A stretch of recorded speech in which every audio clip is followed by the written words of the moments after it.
Aquí, en la taberna del Minotauro. Además de traer marcado en el calendario el festejo al padre, este tercer mes del año también tiene reservado un día para homenajear al radialista.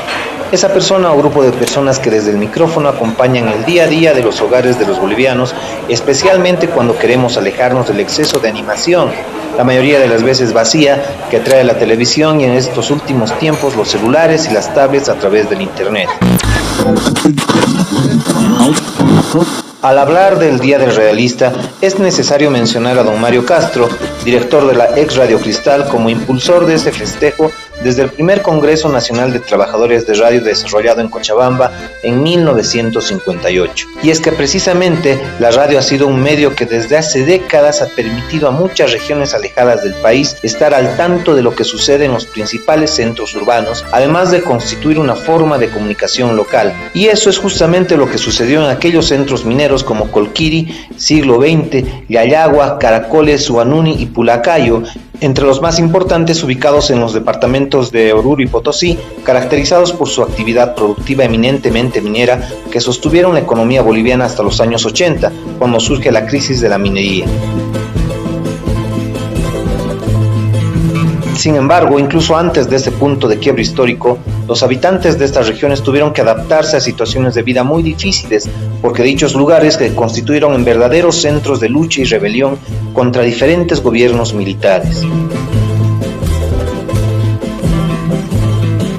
La pobreza no era ajena en sus calles, aunque vale la pena reconocer que con la conformación de la Comibol, después de entrada a la segunda mitad de siglo, las cosas tendieron a mejorar, en especial cuando la cotización internacional de los minerales se encontraba al alza.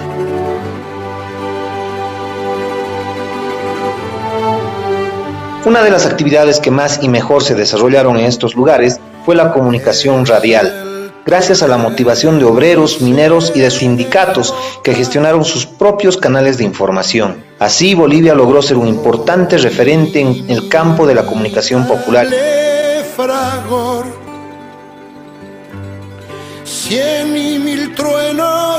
Las emisoras mineras iniciaron en la década de los 40, pero su audiencia se incrementó a partir de 1956, cuando se afianzaron en los campamentos mineros de la Comibol. Hasta 1963 se contaba con 23 emisoras organizadas en las diferentes minas. Las principales eran La Voz del Minero en Siglo XX, San José en Oruro, Sumag Orco en Potosí, Radio Nacional en Huanuni, Radio Ánimas en Ánimas, Radio Chichas en Siete Suyos y Pío XII en Siglo XX. Las radios permitieron abrir espacios de debate. Los mineros se involucraron a tal punto en la vida política que finalmente utilizaron este medio de comunicación como un canal contestatario e ideológico a favor de la clase obrera. Esta formación les dio a los centros mineros la capacidad de resistir asaltos, clausuras, desapariciones y duras represiones en las dictaduras militares. Paralelamente, en toda la primera mitad del siglo XX, la modernidad y las migraciones configuraron distintas relaciones con la música popular. Uno de los hitos más importantes para esta masificación de la música popular se dio con la llegada de nueva tecnología de la industria discográfica. Gracias a la vida que me ha dado tanto. Empresas como Discolandia en La Paz y Lauro en Cochabamba empezaron a sacar material grabado en vinilo que llegó a ser difundido por estas emisoras. Durante los 60, artistas como Violeta Parra, Tito Yupanqui, Benjo Cruz, Nilo Soruco y Víctor Jara, entre otros, se convirtieron en verdaderos emblemas de la música rebelde y de protesta. Sin embargo, ya entrado el sexto decenio del siglo pasado, este género de música, conocido también como la nueva canción, empezó a ceder espacio a ritmos totalmente diferentes relacionados a los movimientos de rock y jazz.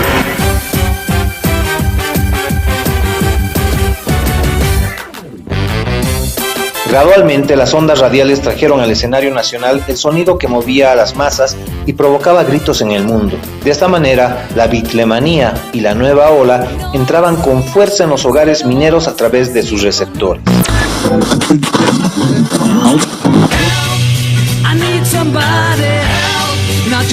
Motivados por este nuevo tipo de música, surgieron grupos inicialmente en los centros urbanos.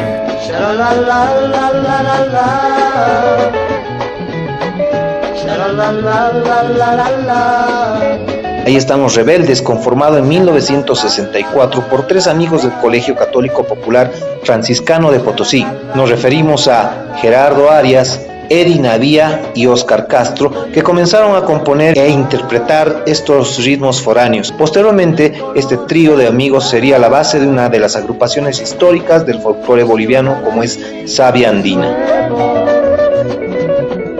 Y el amor respirará. En pocos años más, el tipo de música con la que se programaban estas emisoras empezó a tener un sonido más intenso, lo que evidenciaba el cambio generacional. Los peinados con melenas, los pantalones con botapié ancho y el rock progresivo se apoderaron del escenario de los 70. Entonces, el trabajo de grupos como los Bonnie Boy Hots, Flintstones y Blackbirds en Bolivia empezó a tener llegada por estos canales. En Oruro, entre las varias agrupaciones que se formaron para hacer este tipo de música, estaban los Fantasmas, los Versátiles, los Rockets, el Grupo Vivencia, los Beatniks, etc., entre varios otros. A continuación presentamos un grupo bastante importante para una localidad de la cual ellos procedían. Los Batman, cerca de aquí y lejos de allá, de Machacamarca. Un recuerdo especial a aquel compositor, René Ajuacho, un pionero de la música moderna en la provincia hondureña. De Machacamarca, los Batman conquistando la capital aquellos años. Amor feliz.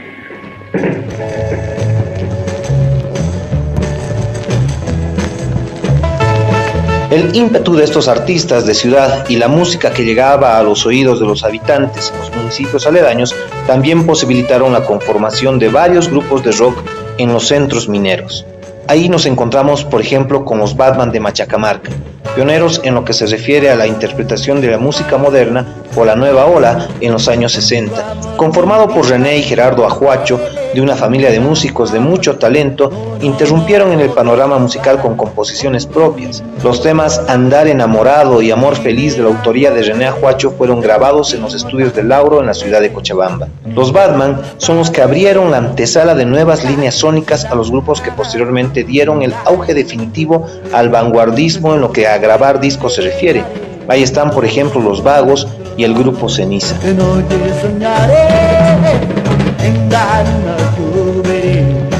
En la localidad de Yayagua, al norte de Potosí, nos encontramos con los Rockings, liderados por los hermanos Jaime y Richard Salvatierra Martínez, que a la postre fueran a radicar a la ciudad de Cochabamba para seguir haciendo su música, mayormente con covers de grupos como The Doors o Deep Purple.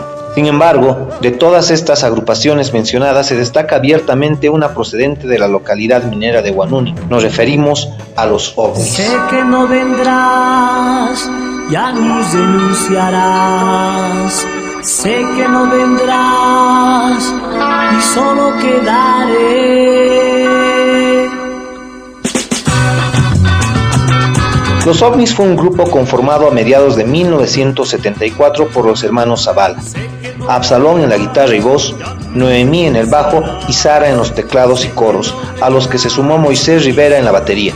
Al poco tiempo de conformarse este cuarteto mixto, único en su época por incluir al género femenino en una importante proporción entre sus componentes, ya amenizaba las más importantes fiestas juveniles del centro minero de Huanuni. De esta manera, como verdaderos representantes del rock minero, llegaron a posicionarse entre los grupos setenteros más importantes de la escena del rock nacional. No solo por la movida moderna de la mina, los OVNIs se hicieron famosos, sino también gracias a la intensa actividad radial, puesto que, como lo dijimos, era un elemento central para acompañar las jornadas laborales y la organización sindical. Así llegaron a ser muy queridos y requeridos por toda la población.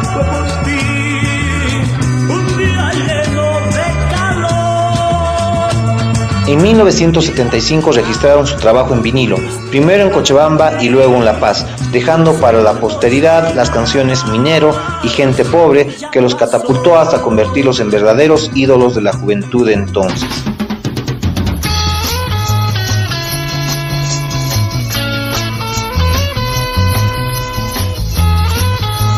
Además de sus composiciones, también fueron intérpretes de canciones de rock latinoamericano, poco difundidas en el medio. Así muchos de sus seguidores pudieron escuchar verdaderos himnos de la época como Canción para mi muerte de Sui Generis y Cosas rústicas de color humano.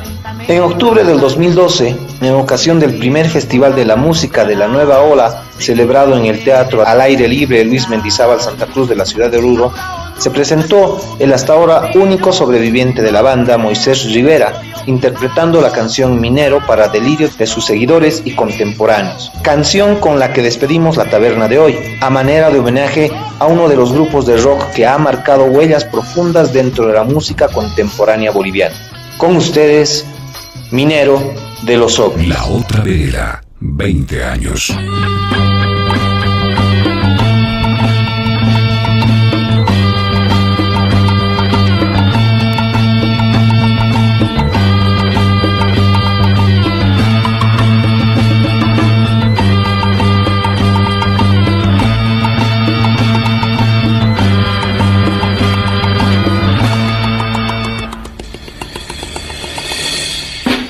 Una senda oscura vas, sin saber lo que hallarás. Tu paraje está ahí, solo en ella descansarás. Tu sacrificio logrará para tu pueblo progreso y paz. Minero eres tú, pulmón de metal, tu vida entera, casi por nada tú lo das.